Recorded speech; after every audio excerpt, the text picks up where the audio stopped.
loves. You are joining me in my backyard. Thought it would be a nice little cozy atmosphere because I asked you guys on Instagram this past week to ask me any of your competition, bikini, any competition related questions basically. It doesn't have to just be bikini. So you guys asked me a bunch of questions that I'm going to attempt to answer as many as I can right now.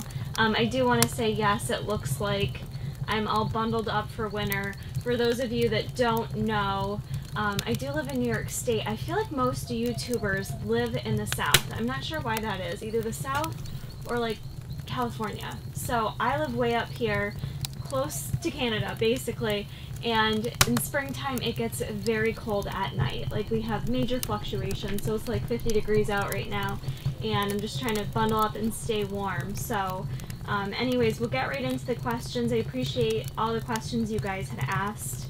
You guys asked some really good questions, so I'm going to try to go through these. Let's get started.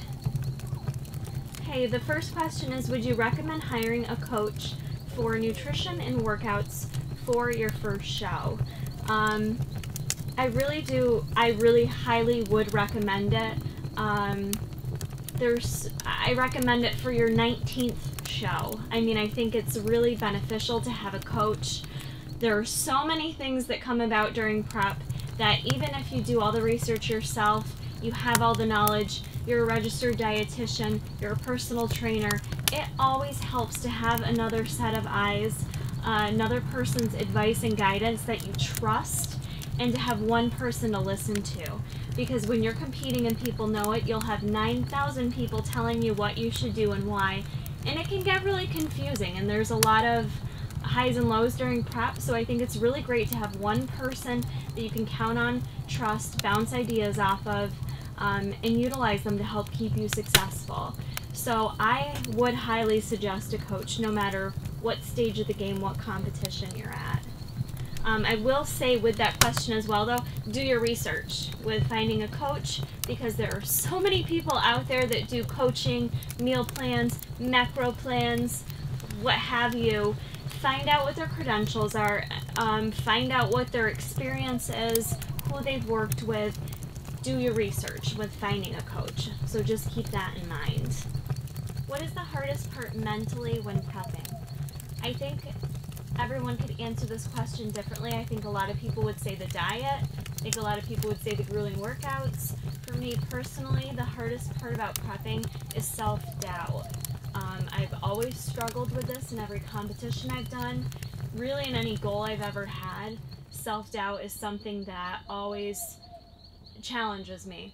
And that's just me personally, but you know, thinking about, should I be doing this? Do I deserve to be up there? Am I working hard enough? Will I be ready? Am I going to be lean enough? All those questions come into play for me quite a bit, even at this stage. I thought, you know, for me in this point of my competition experience, I guess, I started competing in 2011.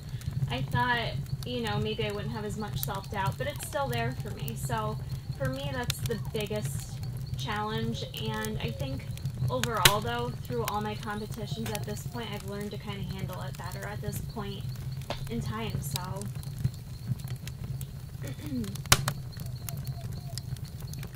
as a dietitian, do you think it's possible to compete as a high-carb, low-fat vegan? Honestly, I think it's possible for anyone to compete, regardless of your diet. I truly think for competitors, it's about bringing your best self. I don't believe you have to adhere to what everyone else does. I think it's about bringing your best self. And if you're a vegan and that's your diet, then work with what your diet is. I've seen some vegans who have loads of muscle mass and amazing symmetry, and that's their diet and that's their body and how they look. You know, it really depends on you and your body, how you feel, how you look, and you know, sometimes it's more about genetics than it is diet and training. But yeah, I think it's absolutely possible. How do you fight the urges to binge while you're in comp prep? Did you have techniques that helped you? What did you do on days you were so unmotivated and felt weak at the gym? Wow, and there's 4 questions here. And what's the weirdest thing you've seen others do during your competition? Okay, I'll try to remember all these. I already forgot the first question. What was it? How to prevent binges? Honestly, I would say my best recommendation would be to keep your diet as, have as much variety in your diet as possible. I understand some people, depending on how they prep, may not have that option. But for me personally, I've found using more of a macros-based approach versus meal 1 through 6, this is all you can eat, has helped prevent me from feeling like, not even binging, just like the urge to cheat on my diet, I guess.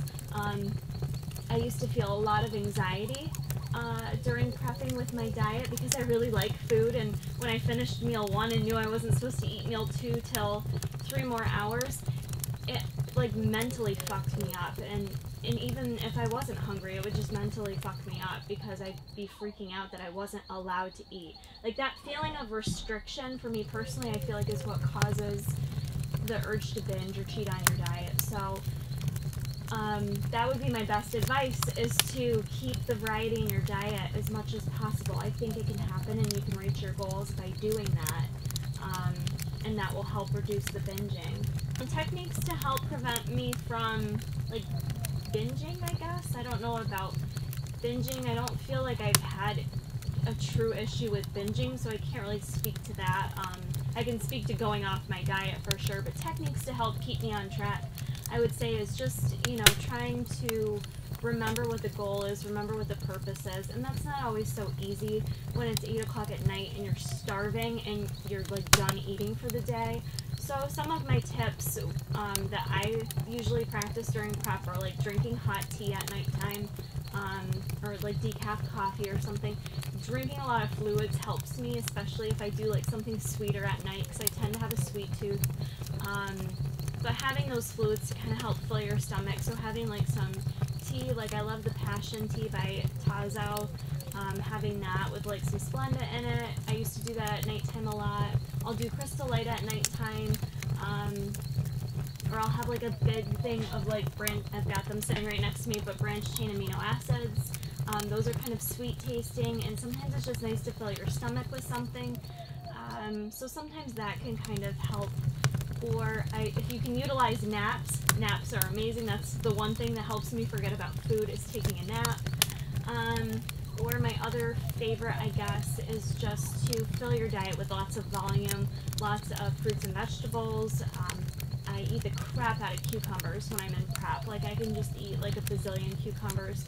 They're very low in calories. So kind of filling your diet, so you're still feeling satisfied with like greens and lower calorie veggies to kind of add in that volume will help you feel full and less likely to restrict. And so on days when I'm feeling really weak and tired and sore and not as motivated, which for me, like, typically I'll be motivated all morning and like during the workday, and then it's like that 3 to 5 o'clock time that I tend to like lose sight of all my goals in life. Like, all I want to do is have a snack and a nap, which isn't socially acceptable when you're 31 years old. But so for me, that can be the challenging time when I know I have to go to the gym after work, can make it really, really tough, and I will mentally struggle with like finding a reason why I don't have to go to the gym. So to push through those like unmotivated week times, the best advice that I try to actually give myself is to quit thinking about it. Don't even have that conversation in your own head. Just try to push those thoughts out of your head and go to the gym. Sometimes what I'll do is change into my workout clothes when I'm at work. If I'm already in my workout clothes, it makes it a little bit easier to go to the gym. And maybe that sounds silly to some people, but if I actually do the act of putting my gym clothes on at work, I'm like, okay, I'm in the mode to go to the gym. So sometimes that makes it a little easier for me to get there. And honestly, I'd say the hardest part is getting to the gym. Once I get to the gym, 9 times out of 10, I have no issues with what happens when I get there. If I get myself to the gym, I usually make the most of it. I usually get my workout in. I usually do a good job. I usually have a good workout. It's just hard getting there. So that would be my advice to help get you there. I don't know, like, weirdest thing I've seen, like, I don't know if I've seen anything weird, because I feel like once you get to the state, like, once you're actually at the competition, like, nothing's weird. You're just used to it. Like, everyone's, like, putting Bikini Bite on everyone's butt cheeks. Like, you know, girls are helping, you know, move other chicks' boobs around. You know, the guys are pumping up in their little banana hammocks in the hallway, smelling like a bunch of protein farts. So that, you know, smelling the protein farts is probably the weirdest part, because it usually reeks at bodybuilding shows. I remember when I went to nationals for the first time, I was just kind of like shocked when I walked in the spray tan zone, and like everyone was just buck naked standing in front of the fans, and it was like actually a little cutthroat to get in front of the fans to try to dry off.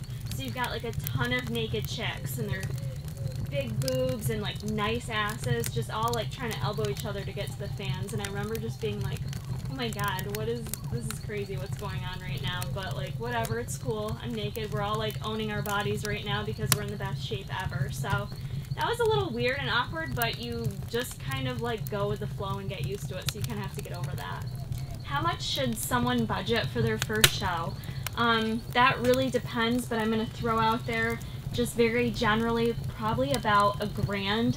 That could be way more, that could be less. It really depends on what type of show you're doing, whether you're doing a natural league versus NPC, whether you're doing a local show versus a national show. NPC national shows will cost you a ton more.